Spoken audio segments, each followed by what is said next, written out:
All right, welcome back, ladies and gentlemen. Hello there, and hello from Australia, apparently, as well.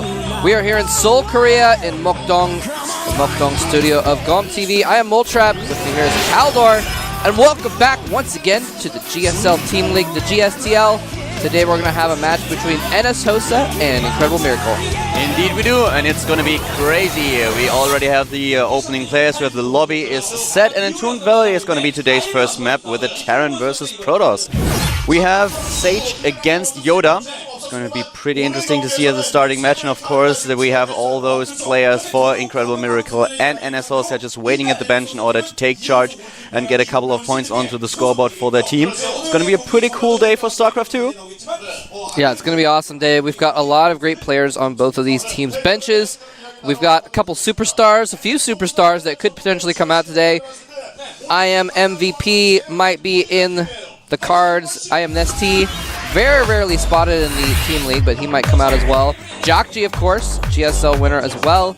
And then we've got a lot of really solid players on both teams that are not superstars, such as Sage and Yoda, that are still very good. We have Sage, also the captain for NS Hosa. He is starting today. The match record for the both teams visible here with NS Hosa on a 54% win ratio in the team league. Match record for Incredible Miracle at 64.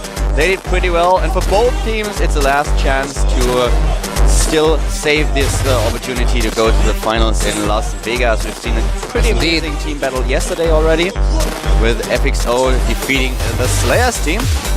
Yes, indeed. Yeah, this is the consolation match. Both these teams have lost a match previously, so it is double elimination this season. That means that if they lose again, they're completely out. If not, they will be advancing. So one of these teams will be going on, and one will be going home today. At the end of the day, we're going to find out who it is between Incredible Miracle and NS Hosa. And there we have our teams coming out. NS Hosa in the red and white on the left. MVP, I'm sorry, I was thinking I am MVP. Incredible Miracle on the right in the black and red. Yeah, this is definitely going to be pretty cool today, and the coach shaking hands here before the match starts.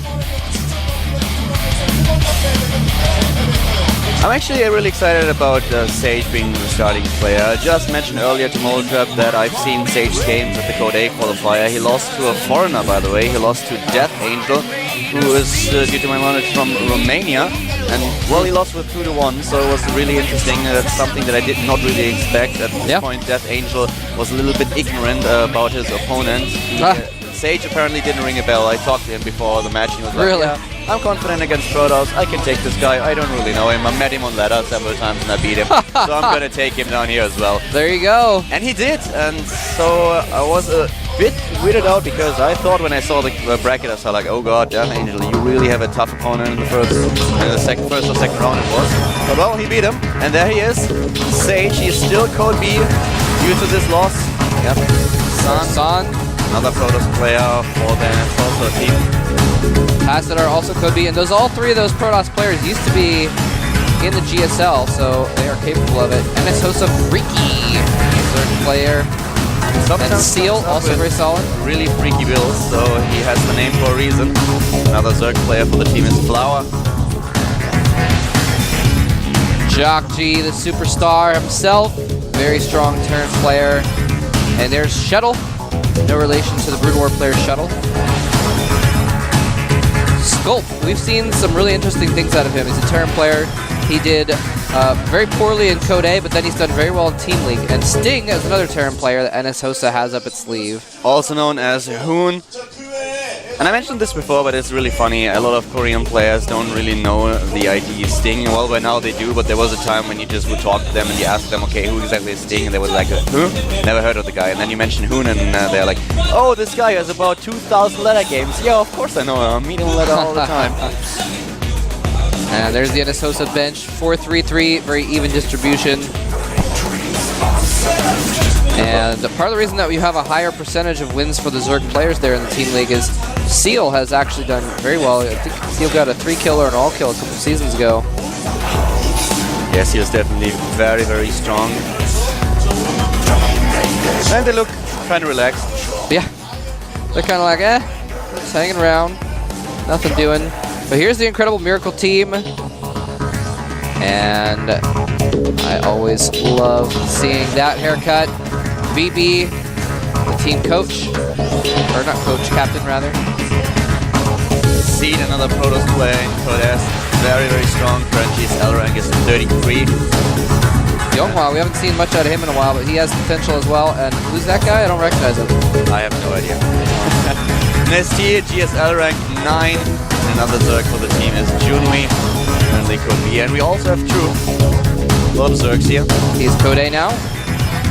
Lucira has been out of form lately. Don't know if we're going to see him today, but MVP is very likely to be seen. He is a team's ace generally.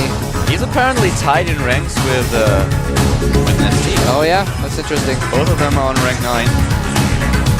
Happy, of course, very strong, and Yoda is going to be leading things off as well.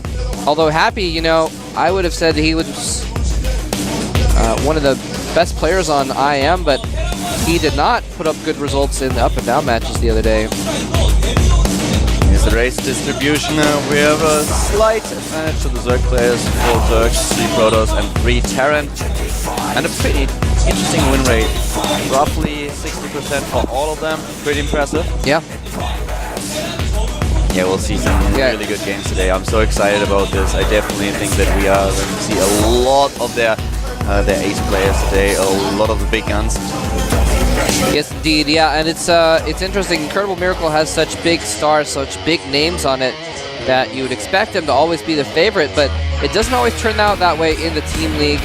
Incredible Miracle does lose matches also, and so it's definitely going to be a challenge here. NS Hosa has always had the ability to surprise people with their up-and-coming players coming off the bench and getting wins.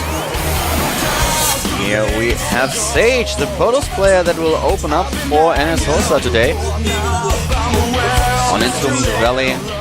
And obviously with the map, we don't have a Zerg player positioned here, which would not make a lot of sense.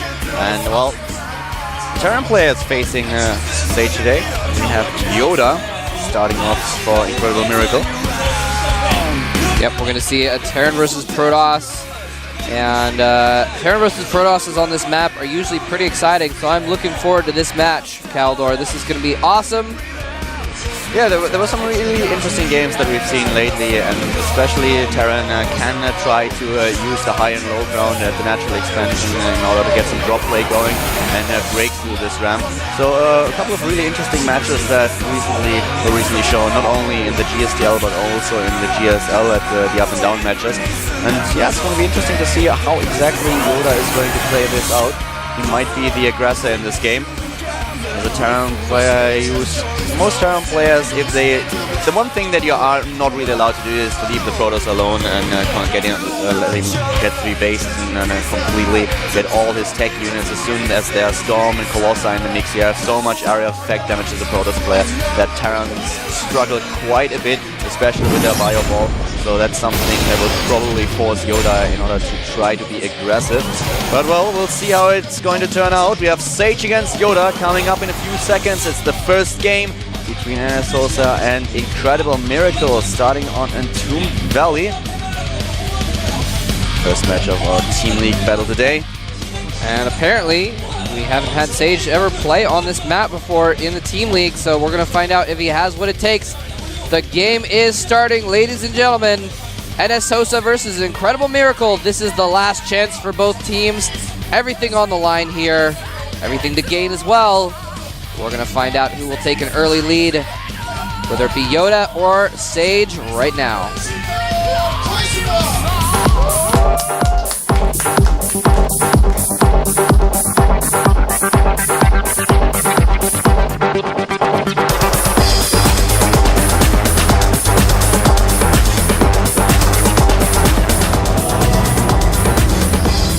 To the top left of the map, we have our Protoss player in the first match of the day. Starting in the red color for the NS Hosa team is NS Hosa Seiji! There he is, putting down a pylon like a boss. And his opponent starting to the bottom left, we have our Terran player starting for Incredible Miracle. It is none other than I am Yoda! Every time that I see his nickname, I'm reminded of a Star Wars character, obviously. But the one season that Is there a Star Wars character named Yoda? Huh? What? I said, is there a Star Wars character named Yoda? Okay, I'm weirded out right now. You're trolling me, aren't you? Yes, of course I'm trolling you. Yeah, but still, I'm The last time we casted together with Yoda, I made a Yoda joke. Yeah, okay, so I was like, huh? Sorry, I was... You completely blindsided me there.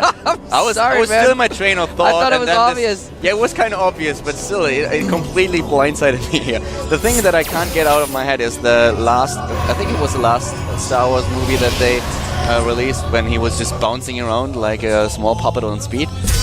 When he had this fight with, I don't know who it was in this I'm cave. sorry, I don't acknowledge that movie's existence. I can't talk with you about it very much. Okay, so it's basically the same thing with me in the non-existent, the not existing Indiana Jones movie. Yeah. With the, well, with the fridge and the nuclear aliens, bomb. yeah. Yeah, Indiana Jones and some people now use the term nuke the fridge instead of jump the shark. It was like, well, that movie doesn't exist either. Don't get me started on the recent Star Trek movie. Anyway, we do have a lack of scouting for Sage, by the way. The depot was put down, as you guys were able to witness while we were discussing movies. And he blocked the probe from getting in. So no information available for Sage, not even if there's a gas or anything like that. But in fact, there is no gas. There's a command center going up for Yoda. Yeah, and it's interesting that some Terran players will try to block the probe out. Some will allow it into the base and will start the supply depot immediately in order to trap it inside and then take a little bit, not really of an early lead, but at least are able to kill one of the harvesters or their opponent. So it's a little bit a matter of preference, what exactly you want to do, and obviously it also depends on your strategy. If you have something to hide, or if you don't really care about if your opponent knows what's coming. Yep. And in this case, he is going to be expanding, and so is Sage. Sage has gone for one gateway into a Nexus after his Cybernetics before, I should specify. But he's still on just one gas. And so he's going to be having an economic build as well. Both these players are going to be about on even footing, but no! We've seen this before on this map, and we're seeing it again. Yoda is going for double command center before any gas. Yeah, well, one of the command centers will stay in the main base, one of the orbital commands for a while. He will only protect his natural and make use of the third mule, and of course build 3 SCVs at the time with the 3 orbitals available. Right now we have the expansion also for his opponent, for Sage, and yeah, this map allows a lot of greedy play. You can't just make sure that you defend this one ramp in the beginning, especially as a Terran player. You have only to defend one single file ramp before you move down and take your expansion. So that's definitely something that you can do. But it's going to be interesting how Yoda is going to transition when he starts to move on and when he starts to put some aggression on his opponent. And I think we will see the factory very soon. And then with the first medivacs, usually we see a little bit of aggression out of the Terran player at the latest. Yeah, I think you're right about that. And warp gate research is finished. We do have a robotics facility warping in, as he mentioned. And he kind of... What did he just scout? He kind of expects some push, doesn't he? He moves his orbital back into his main base, so for a second there he was really afraid that he was not able to hold his expansion. He was about to move out with his command center, and we have 3 gates for Sage, so he can definitely put on some pressure with 3 gates. We've seen a lot of Terran players struggle against 3-gate pressure when they were too greedy, but Yoda, he should be fine here, especially with the bunker on the low ground, so there's not too much going on. It's a little bit odd that he retreated immediately. Yeah, I don't know what that was all about either. He saw that there was an expansion up for Sage, so he knows that there wasn't any kind of rush going on. So he saw the 3 gates and decided just to play it safe here. A little bit too cautious. In this point, well, in this scenario, it doesn't really turn out in his favor. The harvester count, by the way, is 34 to 32, and now we have one of the orbitals on the low ground. Well, Sage, he transitions into the robotics and will therefore probably open up his tech tree to the Colossus first as well. Harding is using a little bit of a different style. He starts with the transition into the robotics, but then he transitions into more of a Templar play. Well, we now have the double Forge for Sage, so once again starting to go really heavy on the upgrades, which I kind of like. And this might be a problem for his opponent, because Yoda at this point does not have an engineering bay. He doesn't really start with his upgrades. And Protoss has always the timing where they have the upgrade advantage, which is why a lot of Terran players these days start with an early upgrade in one of their engineering bays at least, before starting with armory and a second engineering bay as well. Yeah, this is a little bit strange that he's not going for any upgrades at all. He's going to be pretty behind as a result. But he is dropping extra mules, so he's going to have a pretty decent-sized army since he's going to have a lot of income. Triple mules being dropped down now, and he is, in fact, destroying the rocks so that he can take that expansion. Look at that. That was actually really cool. Sage putting some forces on the top of that ridge there to stop any SCVs from getting around that corner to scout what's going on. +1 attack. That SCV is still chilling in the shade up underneath that tree, though. +1 attack upgrade now coming up for Yoda as well as for Sage, who's going for the double upgrades, and also Immortals. And here we go. We see the Templar Archive right away. Sorry, the Twilight Council first, and then he will be able to access the +2/+2 attack upgrades. And here comes also the third base, so we are in for a long macro game for both players, trying to get their third base up and running. And, well, I've talked to a lot of Terran players lately, and they kind of struggle against Protoss later on. And for a lot of them, upgrades don't really play that much of a huge role. They are on the opinion that you have to crush a Protoss player in the early mid-game or in the mid-game, because later on it's going to be really hard. Protoss is able to just get a huge bank, get a huge amount of resources, and with those gateways and the gateway mechanics, Protoss is getting very strong these days. And one upgrade that we will definitely see very soon is Charge. You need the Charge upgrade for your Zealots when you want to drive that Bio Ball back and also save your Colossi in the later stages, so get a little bit of distance between the Bio units and your damage dealing area of effect Colossi. Yeah, and we do have a little bit of a push out here for Yoda, and he's going to hit a timing where Concussive Shells just finished. He's going to have +1 in combat shields in a moment as well. But it appears he doesn't want to actually attack. He's going to go for a little bit of a drop here. And this is exactly the timing that we talked about earlier. As soon as he has the two Medivacs, the first two Medivacs, he starts to at least push a little bit out, take control of the map, take the Xel'Naga Watchtower in the middle.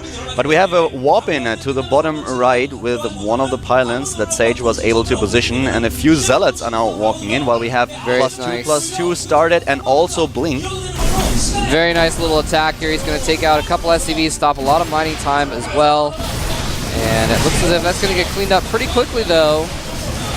Not too much damage done by those Zealots.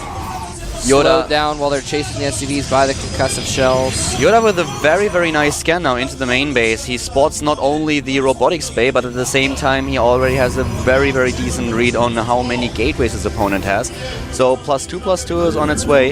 And for Yoda, this means that he has to be a bit careful. He's trying already to get the starport into the picture, a second one that is, in order to get enough Vikings. We have him with the robotics, and he's going for +2 attack, +1 armor. So trying to just keep up with the upgrades of his opponent, but if he waits too long, there will be a huge army for Sage, and then positioning will be everything in the fight, especially with the Vikings. Yeah, he's going to be way behind in the upgrades. There's going to be a period of time where it's going to be 2-2 for the Protoss versus 0-1 upgrades for the Terran infantry units, and that is not going to be, that's not going to go well in battles for the Terran, especially if there's some Colossus mixed in. Charge has just begun as well. Yeah, he needs the Blink upgrade in order to pressure the Vikings as soon as the battle starts, and at the same point, the charged Zealots will be in a position where they can just press a lot of the bio units a little bit farther away from the Colossi. And we also have those two Marauders that I really like. They are one of the key things why Yoda was not able to attack in the mid-game, because with nice micro and good manual targeting, you can just snipe every one of those Marauders. Yes, indeed. We do have Yoda posturing around the map here. He's not really doing much, though. Just posturing, kind of poking around the map, not actually attacking. He just keeping control of the tower and what have you. Could you check the Colossus, please? It does have extended thermal range already, doesn't it? Okay. Yes, it does. No, he actually does not. Sorry, yeah. not yet. Yeah, that's a little bit weird, because we have the second Colossus building already, and he does not have extended thermal land, so... And he doesn't even start to research. I think actually that Sage forgot the upgrade. I think he forgot it. Yeah, it looks like it. He's going for +3/+3 now, and yeah, there is no reason not to get extended thermal lens. So a big mistake here by Sage, and that might prove to be fatal in the later stage. There it is. Now he realizes what was happening and immediately starts to research it with the Chrono Boost. He may have been concerned about this big ball of units out here in the middle of the map and wanted to get as many units out as possible. I don't know. But there are a few Vikings on the map as well. But yeah, 3-3 is now going, and we may see Sage do kind of what we saw the other day, and I forget who the battle was, but on Dual Sight, where we had in the up and down matches, the player just got a maxed army, and as soon as 3-3 hit, he knew that his opponent couldn't have 3-3 at the same time. He just attacked and was able to win the battle unanimously. There's a small engagement in the middle of the map, but immediately blinking back is Sage, now splitting up his army, and as you can see, he's going for the Templar tech. So we have him with the Templar Archive, and as soon as Storm is in the picture, it will going be very for the ghost. hard. He picks off one ghost and blinks away. Very well done, going for the Guardian Shield already. He will try to snipe those Vikings. He's doing a good job here. And whoa, the Vikings sniped one of the Colossus already. The second one is about to die. There is no extended thermal lance in this battle. This is horrible for Sage. This engagement is not really in his favor, and he's losing way too much here. He is completely annihilated. Sage loses roughly 100 supply. That was the worst timing ever for him. No extended thermal lance, no 3-3. He only had the advantage of one attack upgrade. Beautiful engagement for Yoda, though. He played this very well. And not to mention the fact that the Manor Mule's dropping down. GG. Yoda takes game number 1 for Incredible Miracle. And what I was going to point out is that not only did he have a bad engagement, he had a really good position kind of out. He had a nice big concave, and then he attacked into the choke point. So he was attacking in a smaller choke point instead of in the bigger concave, which is what he should have, what he would have wanted. And then he had about 6 or 7 units in the back dancing around because they couldn't get past the front row of Stalkers, not attacking. One of the problems also was that he could not really pressure the Vikings. He didn't even try. He had a lot of the Stalkers in the front, and they were immediately attacked by the Bio Ball. He did not even focus on the Vikings, so even before the fight started, we had the first 2 volleys of the Vikings, nearly killing one of the Colossi already. He had 3 in total. No extended thermal lance. He was on 2 upgrades at the point in time. His opponent was on 2 attack and 1 armor. And, well, the Vikings just killed every single Colossus. The Colossus, it took ages for them to attack because they needed to get very close without the range upgrade. And the Vikings just took out every single one of them. I'm a little bit surprised that he did not even try to blink underneath the Vikings with a small amount of his Stalkers, maybe with half of them, in order to snipe them down, because there were no units in order to really protect them. All the units of the Terran player were in the choke point. And, well, Yoda, he moves out of the booth and he's like, yeah, too easy. So, I don't know, Yoda timed this very well. Nice attack. He had a decent amount of Vikings. Definitely well played. He had the first few ghosts. He kind of timed it out with his upgrades as well. But I'm a little bit disappointed by Sage's engagement here, and especially with him delaying the extended thermal lance. Taking this fight without those upgrades, I don't know. Yeah, no, you're exactly right. And I mean, Sage was not quite maxed yet either. He was at about a 180, 185. So it may have been that he had planned on attacking in about 30 seconds when all those upgrades were finished, and once he got another round of warp-ins, and Yoda just caught him just a little bit, just tiny bit before he intended to engage. I think that Sage would probably have waited for his Storm as well. He just completed the Templar Archive, and with Storm you have like those 2 options. It's just a lot of pressure for the Terran player. He has to deal with the Colossi, he has to deal with the EMPs for the Storms. But now we've seen the next player for the NS Hosa team, and it is going to be Seal. We're going to see a Zerg come out. Awesome, loving it. Oh, wow. What is up Yoda giving himself a cheer as he goes back into the booth. He's like, all right, bring it on. I can take out Seal, he says. The map is going to be Daybreak. There is Seal. He is Code A, ranking number 51. Definitely one of the strongest Zerg players in the lineup for them. I would say so. Yeah, but that's actually really interesting. I'm wondering if those 2 met before, because that, to me, that did not only look like he's going to cheer, but that's like saying, okay, this is exactly the kind of opponent that I wanted to face. Yeah. You know, he definitely seemed excited for Seal to be coming out against him. Who knows, though. Anyway, the map is going to be Daybreak, so we're probably going to have a little bit longer of a game. Well, that last game was actually relatively long, but we're going to have a longish game, more than likely, but who knows? One of these players may have a cheese in mind for this map. They met before, by the way. They really met before, and they met in January. We'll give you some information about that after a short break. In 5 minutes, we'll be back with the match between Seal and Yoda. Vegas.